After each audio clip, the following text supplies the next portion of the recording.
Foi. Então, primeiramente, meu nome é Arthur Zanrosso, meu colega é Tobias Beber. O assunto escolhido foi pós-colheita na cultura da ameixeira.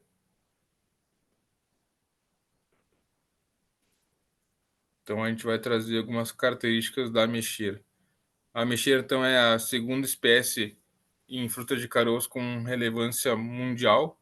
Possui 2,6 milhões de hectares plantados e um total de 12,5 milhões de toneladas. Esses são dados os mais atualizados que eu encontrei, dados da FAO 2021. No Brasil, a gente tem a produção de duas cultivares diferentes, que é a Prunus domestica e a Prunus salicina.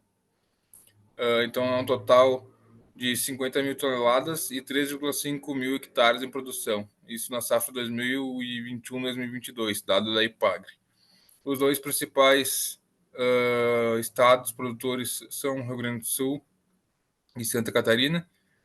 E a gente demanda também de uma grande importação do fruto para abastecer o mercado, principalmente no período de entre safra.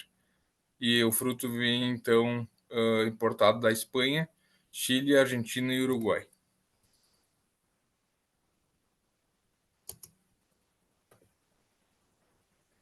Então, a mexeira, principais fatores para ter uma aceitação no mercado consumidor é um nível elevado de solos solúveis, uma baixa astringência e uma firmeza de polpa em torno de 10 newtons. Ali é avaliado com a questão da ponteira penetrômetro de 8 milímetros. Isso a gente tem principalmente por questão de açúcares e principalmente também em questão de firmeza de fruto. Então, o ponto de colheita da ameixa, ela é definida principalmente no campo pela firmeza de polpa, coloração e pelo refratômetro a gente consegue os sólidos solúveis.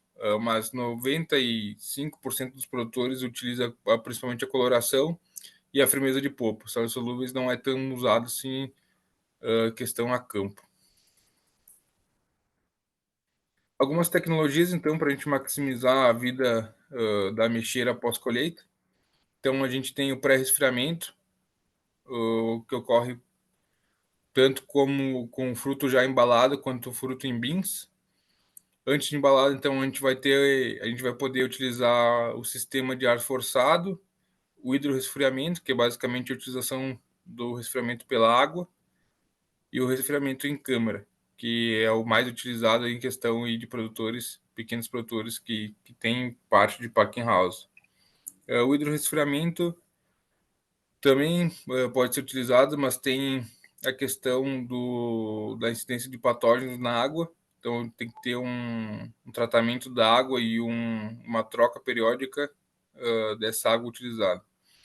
E o ar forçado também é utilizado, mas em menos escala quando a gente fala em produto em produção familiar. A gente não vê tanto no Brasil comparado ao resfriamento em câmara convencional.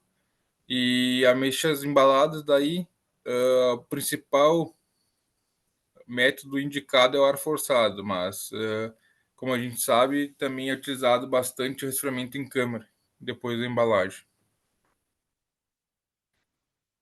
Então, armazenamento, aqui a gente tem um artigo referente à maturação e qualidade das ameixas letícias, Laetitia, com o uso de AVG e GA3.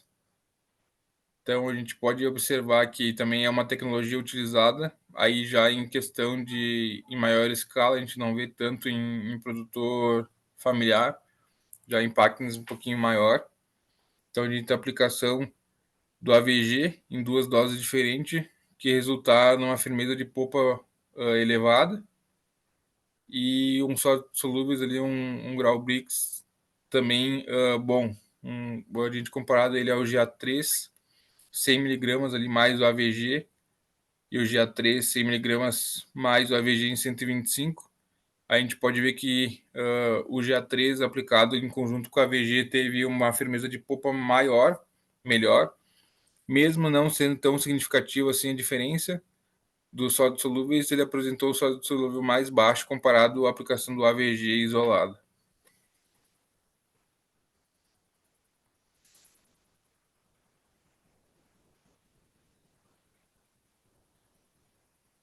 Boa noite, meu nome é Tobias, vou apresentar para vocês, então, um trabalho referente ao etileno com o uso de MCP em questão de fator da temperatura.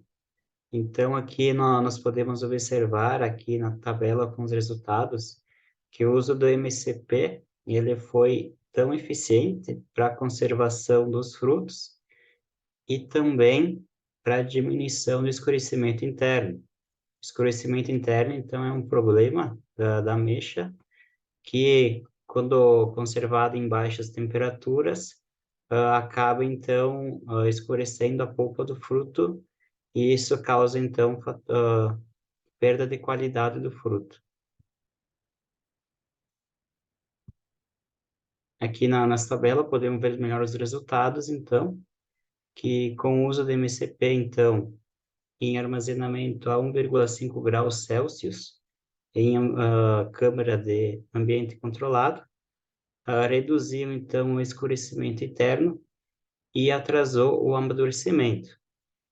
Sem o uso do MCP e sem o resfriamento controlado, nós não tivemos, então, a questão do escurecimento interno, mas, em contrapartida, também os frutos amadureceram muito rápido. E é muito importante para nós essa tecnologia também, pela questão de mercado, né? Para o produtor conseguir manejar melhor a sua safra e também conseguir condições melhores de comercialização. Aqui no próximo slide, então, a gente tem uma tecnologia que se chama os sachês de permanganato de potássio. Esses são sachês absorvedores de etileno.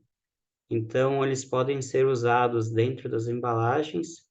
No caso da ameixa também, quando pode ser colocada dentro ensacada, né, essa ameixa, e colocado esses sachês dentro dos sacos para então estarem ajudando ali na questão de reduzir o amadurecimento e aumentar o período de armazenagem dos frutos, aumentar a vida útil deles. Pegando esse gancho, então, eu vou comentar com vocês também sobre o uso de embalagens ativas, que elas, então, já vêm sendo estudadas há bastante tempo, mas é um assunto pouco estudado, pouco trazido para nós, né? Então, são materiais, sachês, que são colocados, então, para interagir com o alimento e aumentar a vida útil de prateleira dele. Começar, então, pelo etileno, como a gente já havia apresentado o trabalho anterior ali. Então, eles geralmente têm vários materiais que podem ser feitos, como silicatos, bentonitas, carvão ativado, mas no caso da fruticultura e no nosso caso, nossa região, o material mais usado, então, é o permanganato de potássio. Então, que são os sachês pequenos que vão estar absorvendo ali o etileno que é gerado pelos frutos. Outro que é muito usado também, a gente vê muito nas nossas compras, a gente faz, quando a gente faz alguma compra pela internet, e geralmente vem dentro da caixa, é o gel de sílica. Então, esse gel, ele é um absorvedor de umidade. Então, ele vai estar ali também, interagindo dentro da embalagem e absorvendo essa umidade. Ele também pode ser usado no caso das frutas e vegetais, e em vários outros produtos, contém também uma série de materiais, como óxido de alumínio, óxido de silício e a sílica gel, que é o mais famoso. Também existem muitos polímeros, né, materiais, que eles recebem um tratamento com antimicrobianos. Então, esses materiais, eles já vão ter uma tolerância, né, uma resistência a não ter a produção, então, desses micróbios, né, que podem se produzir dentro da embalagem e acabar infectando o fruto. Então, esse material, ele já é, na fabricação dele, ele já vem com essa tecnologia. Então, ele vai, as principais fontes naturais dele são extratos vegetais ou óleos essenciais. Materiais principais estão como nanopartículas de prata, ouro, zinco e dióxido de enxofre. Aqui, então, eu tenho uma tabela com os principais tecnologias, né, que são usadas nas embalagens ativas, e aqui eu destaquei, então, os que são usados na fruticultura, né, para a conservação de vegetais e frutas. Então, o absorvedor de etileno, né, como havia comentado, com o pergamanato de potássio, o absorvedor de umidade, que é usado principalmente a sílica gel, sistemas antimicrobianos, então a gente tem uma relação bem grande aqui de materiais que pode ser usado, né, para principalmente quando que o fruto ele já está lá no mercado, né, já lá na ponta final, então ele já vai estar lá na embalagem, lá, já com esses materiais para ter uma vida útil melhor, e também ele já vai estar fora do ambiente controlado, então ele não vai ter controle de temperatura também, né, então isso ah, favorece, né, a desenvolvimento de fungos, bactérias ali dentro dessa embalagem.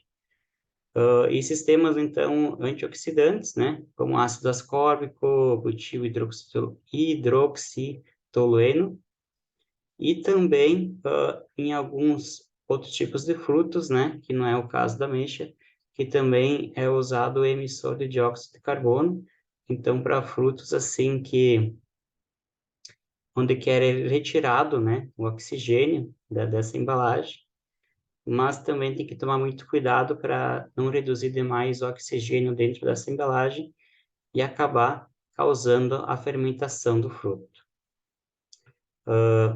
Do nosso trabalho, então, seria isso, e eu e o Arthur agradecemos a atenção de vocês. Muito obrigado.